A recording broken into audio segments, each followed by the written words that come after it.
Class 5 students, आप सभी कैसे हैं? आपको रक्षाबंधन की हार्दिक बधाई। बेटा, आप सभी इस त्योहार को बहुत अच्छे से सेलिब्रेट करें। सभी आपस में भाई बहनों का प्यार बढ़े, परिवार में सब खुश रहें। बेटा, हमारी हिंदी की जो क्लास है, इसमें जो हमारा पाठ 4 है उसे हम समाप्त कर चुके हैं।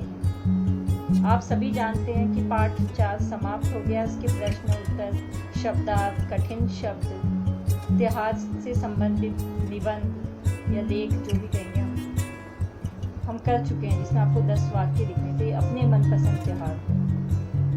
ठीक है बेटा, अब हम पाठ 5 पर आ गए हैं और पाठ 5 का नाम है अनोखी सूझ। सूझ यानी समझ, अनोखी जो सबसे अलग, समझदार, है ना। तो अनोखी सूझ पाठ 5। इस पाठ में हम पढ़ेंगे कि कैसे विपत्ति के समय, कठिनाई के समय, जब भी हम पर कोई कठिनाई आती है तो हमें घबराना नहीं चाहिए, और कैसे विपत्ति के समय, किसी भी कठिनाई के समय हमें अपने दिमाग से काम लेना चाहिए। हमें सबसे पहले तो अपने आप में धैर्य धारण करना चाहिए। क्योंकि उस वक्त क्या होता है कि हम अपना धैर्य तो भूल जाते हैं, धैर्य खो देते हैं, है ना। और धैर्य खोने के बाद में हमारे जो दिमाग है वो काम करना बंद कर देता है और हम कोई अच्छा फैसला नहीं ले पाते। तो सबसे पहले हमें धैर्य धारण करना है। उसके बाद में हमें उस विपत्ति से कैसे निकल सकते हैं आसानी से, हम सब मिलकर एक साथ होकर कैसे उस मुसीबत से लड़ेंगे, सोचना है, समझना है और उस पर कार्य करना है। और इस तरह हम किसी भी बड़ी से बड़ी कठिनाई से आसानी से बच सकते हैं। इसमें कोई बहुत बड़ी बात नहीं है, कोई भी विपत्ति बड़ी नहीं होती, हर विपत्ति समझ के आगे छोटी पड़ जाती है। तो ये हमारा पाठ है, तो शुरू करें हम अपना पाठ। उससे पहले मैं आप सभी से चाहूँगी कि आप अपना पाठ 5 जो आपकी किताब में दिया हुआ है, आप उस पुस्तक को खोलें और पाठ 5 अपनी बुक में खोल लें। उस पृष्ठ पर आप सभी आ गए होंगे, अनोखी सूझ पर। अभी आप जैसे जैसे मैं आपको पढ़ा रही हूँ, आप भी उसके साथ पढ़ते जाइए, और जब मैं आपको समझाऊँ तो आप उसे सुनिए और समझिए। ठीक है बेटा, तो हमारा पाठ इस प्रकार है। बात पुराने जमाने की है। उन दिनों देवताओं और दानवों में युद्ध होता रहता था।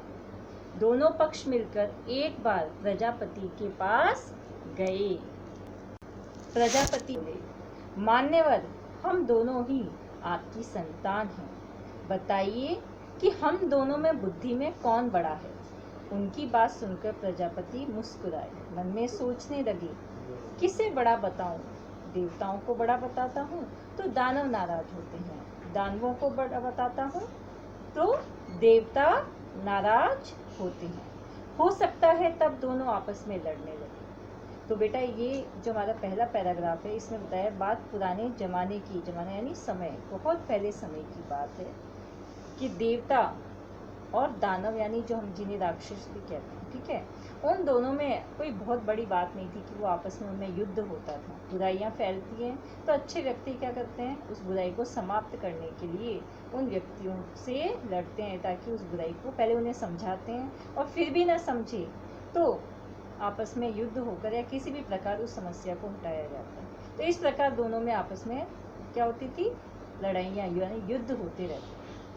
अब एक बार क्या हुआ कि दोनों मिलकर, कौन, दानव और राक्षस, राक्षस यानी दानव, है ना, और देवता, तो देवता और जो दानव है वो दोनों प्रजापति यानी ब्रह्मा जी, ब्रह्मा जी तो आप जानते हैं, तो ब्रह्मा जी के पास गए और उनसे कहने लगे, मान्यवर यानी श्रीमान, कि हम दोनों आपकी ही की संतान हैं, कि चाहे ये दानव है चाहे देवता है, हम दोनों कौन है, आपके बच्चे हैं, है ना।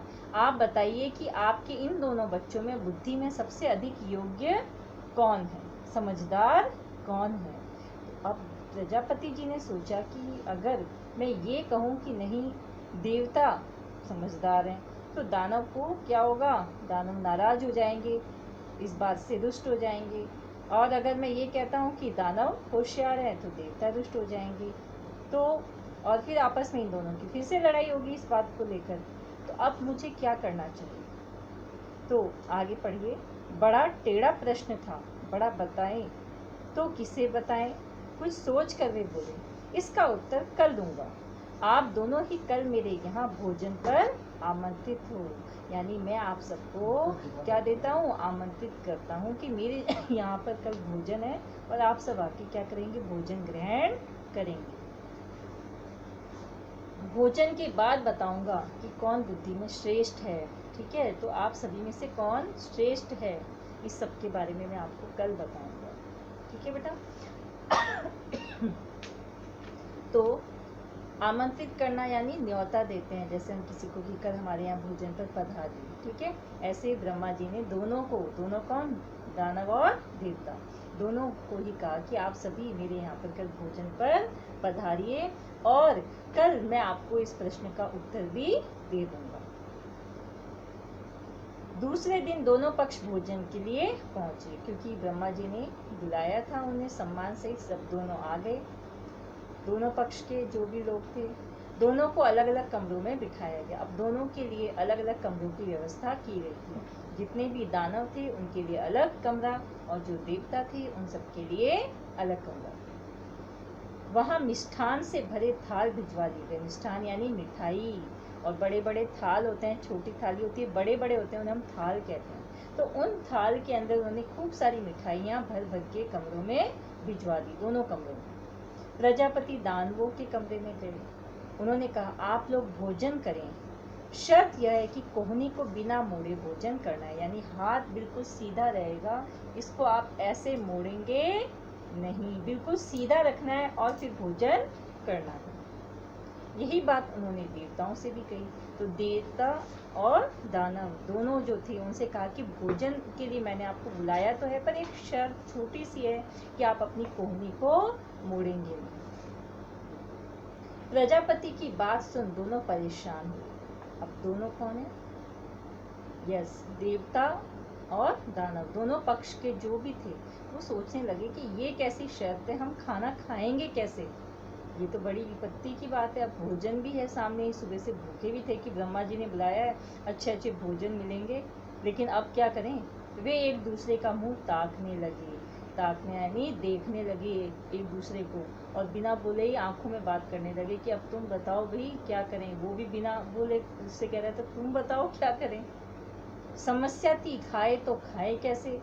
कोहनी नहीं मुड़नी चाहिए, भोजन भी नहीं बचना चाहिए, प्रजापति की आज्ञा का भी पालन होना चाहिए। क्यों? क्योंकि वो उनके संतान थे, यानी वो उनके पिता हुए, और पिता की बात की आज्ञा का पालन तो करना पड़ेगा। देवताओं ने एक उपाय सोचा, कमरे के किवाड़ बंद किए। अब जो देवता थे उन्होंने क्या किया? विपत्ति के समय घबराए नहीं। उन्होंने सोचा कि जब कहा है तो काम तो होगा, कैसे होगा इस बारे में उन्होंने मिलकर सोचा, और फिर उन्होंने किवाड़ यानी अपने जो कमरे के दरवाजे थे उन्हें बंद किया। ठीक है, आमने सामने बैठ गए। आमने सामने यानी एक दूसरे के, यहाँ पे एक देवता बैठ गए, यहाँ एक देवता, सब एक दूसरे के सामने बैठ गए। लड्डू उठा उठाकर एक दूसरे के मुंह में डालने लगी। ठीक है, देने लगे। यानी यहाँ थाल से उठाया, भाई मैं अपने मुंह में नहीं, तुम्हारे मुंह में तुम्हें खिलाता हूँ, तुम मुझे खिलाओ, और आपस में मिलकर भोजन करने लगे। कुछ देर में थाल साफ हो गया, सारे लड्डू समाप्त हो गए। न हो हल्ला न शोरगुल। देवताओं ने शांतिपूर्ण भोजन किया। यहाँ देखिए तस्वीर में मैंने बताया ना आपको, देखो ये इनको खिला रहे हैं, ये इनको खिला रहे हैं, है ना बेटा। और आसपास एक भी लड्डू का कण नहीं है, सब शांति से बैठे। और यहाँ देखिए साइड में दानव, इनके सारे लड्डू बिखरे पड़े हैं और हाथ में लेके बैठे हैं, खा नहीं पा रहे हैं। दानव अपने कमरे में परेशान थे, सोचने लगे बेकार ही यहाँ, इससे अच्छा तो घर पर ही कुछ बनवा के खा लेते। नहीं आते तो ये परीक्षा तो नहीं देनी पड़ती, आ ही गए हैं तो परीक्षा देनी ही पड़ेगी। अब सोचने लगे, अब सोचने लगे क्या मुसीबत मुँह ले ली, क्यों परीक्षा के चक्कर में पड़े और क्यों यहाँ पहुँचे। ना ऐसा कुछ होता, ना हमें ये शर्त झेलनी पड़ती, और अब तो कुछ भी नहीं हो सकता। दानवों ने भी किवाड़ बंद किए, उन्होंने भी दरवाजे बंद किए। लड्डुओं के थाल पर टूट पड़े, लड्डू लेकर ऊपर उछालने लगे। अब वो उन्होंने क्या किया, लड्डू उठाया कि खुद के मुंह में नहीं डाल सकते तो उछाल उछाल के खाएंगे, तो उछालते मुंह नीचे करते, कभी मुंह में आता कभी नीचे गिरता, इस प्रकार आधे से ज्यादा तो नीचे बिखरते। कमरे से हो ही की आवाजें आती रही। अब वो उछालते, एक दूसरे पर गिरते, फिर हंसते, ठहाका लगाते, अरे तेरा लड्डू तेरे मुंह में नहीं आया, वो उससे कहते देख तेरा भी नीचे गिर गया। इस प्रकार से बहुत ज्यादा कमरे में क्या हुआ, आवाजें होने लगी, शोर होने लगा। चीखते चिल्लाते और लड़ते झगड़ते रहे। लड़ते क्यों, वो कहता मेरा मुंह में आता, तुम मुझसे टकराया इसलिए नीचे गिर गया। इस प्रकार आपस में लड़ने लगे। ठीक है बेटा, सारी स्थिति स्पष्ट थी। अब बताओ, प्रश्न का उत्तर जो था दोनों ने खुद ही दे दिया, दोनों पक्षों ने। प्रजापति ने कहा देवता ही श्रेष्ठ है, कहने की कोई बात ही नहीं थी। दोनों के कमरे देखे गए, एक का कमरा बिल्कुल साफ, सभी देवता शांतिपूर्ण प्यार से बैठ के भोजन कर चुके थे, और दूसरी तरफ राक्षसों का कमरा, जहाँ पर क्या था, सारे लड्डू बिखरे पड़े थे, सबके बाल बिखर गए थे, सबके सामान, किसी के सर से मुकुट नीचे गिर गया था, है ना, और सारे लड्डू नीचे बिखरे थे, भोजन भी नहीं कर पाए, आपस में लड़ते झगड़ते रहे। जानते हो क्यों? इसलिए कि इन्होंने सहकार की भावना से काम किया है। सहकार यानी सहयोग की, आपस में मिलकर। किन्होंने? देवताओं ने। खुद भी खाओ और दूसरों को भी खिलाओ। कि देवताओं ने क्या कहा कि आप भी खाइए और दूसरों को भी खिलाइए, जियो और जीने दो। यह थी इनकी विशेषता। इन्होंने बुद्धि से काम लिया, सूझबूझ यानी समझ दिखाई, अक्लमंदी दिखाई। ये आमने सामने बैठ गए, एक दूसरे के मुंह में लड्डू देते रहे। थोड़ी देर में थाल साफ हो गया। दूसरी तरफ दानवों ने शर्त का पालन किया, लड्डू उछालते रहे, उन्हें पाने के लिए लपकते रहे, न खुद खाए न दूसरों को खाने दिए। लड्डू तो बिगड़े ही, पेट भी न भरा। तो देखा आपने किस प्रकार से इस पाठ में हमें क्या सीख मिली कि हमें आपस में मिलकर सहयोग से काम करना चाहिए। अगर इसी प्रकार से करते रहे राक्षसों की तरह, न तो कभी हम खुशी से रह पाएंगे, न अगला खुशी से रह पाएगा। और अगर देवताओं की तरह एक दूसरे की मिलजुल कर सहयोग किया, आपस में प्रेम से रहे, हमने कभी उसका साथ दिया और वो हमारा साथ दे, तो पूरा जीवन प्रेम पूर्ण बीतेगा। इस प्रकार देवता कौन हुए? देवताओं की बुद्धि श्रेष्ठ हो गई, और ये उत्तर खुद उन्होंने ही दे दिया। तो हमें इसमें शिक्षा क्या मिलती है? जिसके पास बुद्धि है उसी के पास बल है। इसके लिए संस्कृत में एक सूक्ति है, बुद्धि यस्य बलम तस्य। इस पौराणिक कहानी में देवताओं की परीक्षा में सफल होने का यही आधार बताया गया है। शिक्षण के समय प्रसंग देकर भी बुद्धि की महत्ता और सूझबूझ को स्पष्ट किया जा सकता है। ठीक है, विशेषकर विपत्ति के समय बुद्धि ही मनुष्य का साथ देती है। जीवनगत इस सत्य को अवश्य उभारे, यानी कि बुद्धि जो है, जिसके पास बुद्धि है उसके पास बल है। इसलिए तो आपने देखा इतना बड़ा हाथी होता है कि नहीं, और उसको एक छोटा सा मानव कैसे अपने साथ रखता है, उसे अपने कंट्रोल में करता है। और कहा भी है ना कि भैंस अकल बड़ी की भैंस, यानी भैंस तो बहुत बड़ी है लेकिन उससे भी ज़्यादा दिमाग अकल बड़ी है। क्यों? अकल से हम बड़ी से बड़ी भैंस को भी कंट्रोल में कर लेते हैं, बड़ी से बड़ी समस्या को भी सुलझा सकते हैं। ठीक है बेटा, तो ये आपका पाठ था। अब इस पाठ में कुछ कठिन शब्द जो हमारे पास आए हैं, हम उसे एक बार सुनेंगे, जिसकी मैं आपको फोटोज़ भी भेजूंगी। आपको वो कठिन शब्द अपनी कॉपी में लिखने हैं और अर्थ को याद भी करना है, समझना है। दानव, मैंने आपको बताया था, दानव हम राक्षस को कहते हैं। पक्ष यानी तरफ, उस पक्ष का यानी उस तरफ का। प्रजापति ब्रह्मा जी को। संतान यानी औलाद, जैसे आप अपने मम्मी पापा की संतान हैं, उनकी औलाद है। टेढ़ा प्रश्न यानी बहुत कठिन प्रश्न जिसका उत्तर देने में सोचना पड़ेगा। आमंत्रित, न्योता, बुलावा। पक्ष अभी भी बताया था मैंने आपको, तरफ। मिष्ठान यानी मिठाई। प्रजापति जी ब्रह्मा जी, अभी आपने सुना। ताकना, देखना एक दूसरे की तरफ। आज्ञा यानी आदेश। उपाय यानी कोई तरह की तरकीब, जिस प्रकार से उस समस्या को सुलझा सके। अच्छा, राक्षस को असुर भी कहते हैं। परीक्षा हमारा इम्तिहान। टूट पड़ना यानी झपटना किसी भी चीज पर एक साथ। लपकना यानी मुंह खोल के पकड़ने की कोशिश करना। चूर चूर होना यानी पूरी तरह से बिखर जाना। ठीक है बेटा। और श्रेष्ठ यानी बड़े। सहकार यानी सहयोग। सूझबूझ यानी चतुराई, अक्लमंदी, समझ। और बुद्धि यानी अक्ल। ठीक है बेटा। तो स्पष्ट यानी साफ। इस प्रकार आपके पाठ में जो कुछ शब्द आए थे जिनके अर्थ जानने में आपको कठिनाई होती, मैं उन्हें समझा चुकी हूँ। ठीक है बेटा। अब आप क्या करेंगे, इस पाठ को पढ़ेंगे और समझेंगे। ठीक है। ये कठिन शब्द हैं, इनकी आपको मैं फोटो भी भेज दूँगी। अब आपको कुछ प्रश्न बनते हैं इस पाठ में से। जैसे प्रजापति के पास कौन गए और क्यों। तो प्रजापति जी के पास कौन गए थे, देवता और दानव। क्यों गए, यह जानने के लिए कि बुद्धि में श्रेष्ठ कौन है। प्रजापति के सामने क्या समस्या थी कि अगर किसी भी एक पक्ष को श्रेष्ठ बताते बुद्धि में तो दूसरा पक्ष नाराज हो जाता और आपस में उनका फिर से लड़ाई शुरू हो जाती। अच्छा, ब्रह्मा जी को और क्या कहते हैं हम, प्रजापति, या प्रजापति जी का पर्यायवाची एक और क्या हुआ, ब्रह्मा जी। प्रजापति ने किस लिए और किसको आमंत्रित किया था, प्रजापति ने भोजन के लिए देवता और दानव दोनों पक्षों को आमंत्रित किया था। देवता और दानव भोजन के लिए कहाँ कहाँ बैठे, तो दोनों को अलग अलग कमरे में बिठाया गया। और भोजन करने की शर्त क्या थी, तो शर्त यह थी कि वे अपनी कोहनी को बिना मोड़े भोजन करेंगे। अब वो परेशान क्यों हो गए देवता और दानव, प्रजापति ने जो शर्त रखी थी उस बात को सुनकर। देवताओं ने भोजन करने के लिए क्या उपाय सोचा था, यस, एक दूसरे को भोजन खिलाया। Very good. अच्छा, दानवों ने किस प्रकार भोजन किया, लड्डू को उछाल उछाल कर और कूद कूद कर भोजन करने की कोशिश की, कर नहीं पाए। अच्छा, देवता जो है, देवता का विलोम शब्द क्या हो गया, दानव। Very good. प्रजापति के अनुसार बुद्धि में श्रेष्ठ कौन थे, देवता। ठीक है। तो इस प्रकार से आपके प्रश्न, जैसे प्रजापति किसे कहा गया है, ब्रह्मा जी को।